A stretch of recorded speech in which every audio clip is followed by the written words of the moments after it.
తమ్ముడు మనవడైనా ధర్మం చెప్పమంటుంది భారతీయ ధర్మశాస్త్రం.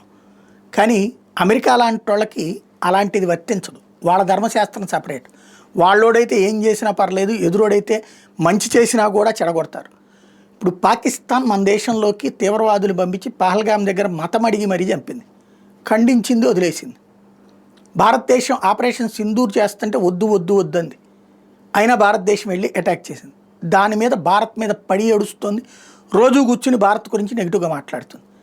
అదే తన మిత్రదేశమైనటువంటి ఇజ్రాయెల్, మనకు కూడా మిత్రదేశమే, ఇజ్రాయెల్ గాజాని సర్వనాశనం చేసి వదిలిపెట్టింది, బూడిద చేసి వదిలిపెట్టింది, ఇంకా క్లియర్ చేస్తూనే ఉంది. ఇవాళ మళ్ళీ 18 మంది ప్రాణాలు కోల్పోయారు ఈ తెల్లవారుజామున. నిన్న 19 మందికి ప్రాణాలు కోల్పోయారు. అక్కడ ఒక్కరొక్కరు ప్లేస్ బఫర్ జోన్ అంటూ దాన్ని తుడిచేస్తుంది, ఇళ్లని కూల్చేస్తుంది, రోడ్లు కూల్చేస్తుంది, మొత్తం ఒక శ్మశానంలాగా మారుస్తుంది గాజాని. కానీ అమెరికా తప్పుపట్టదు, ఆపదు. లేదా యూరప్ దేశాలు స్టేట్మెంట్లు ఇస్తుంటాయి కావాలంటే ప్రజలకి వినడానికి, ప్రపంచ దేశాలు, ప్రపంచంలో ఉన్నటువంటి ప్రజలు వినడానికి. ఆపగలుగుతాయా? లేదు.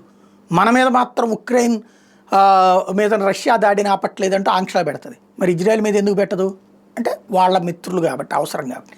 ఇలాంటి ద్వంద్వ నాల్కల ధోరణే ప్రపంచవ్యాప్తంగా ఉన్నటువంటి విచిత్ర పోకడలకు కారణమవుతుంది.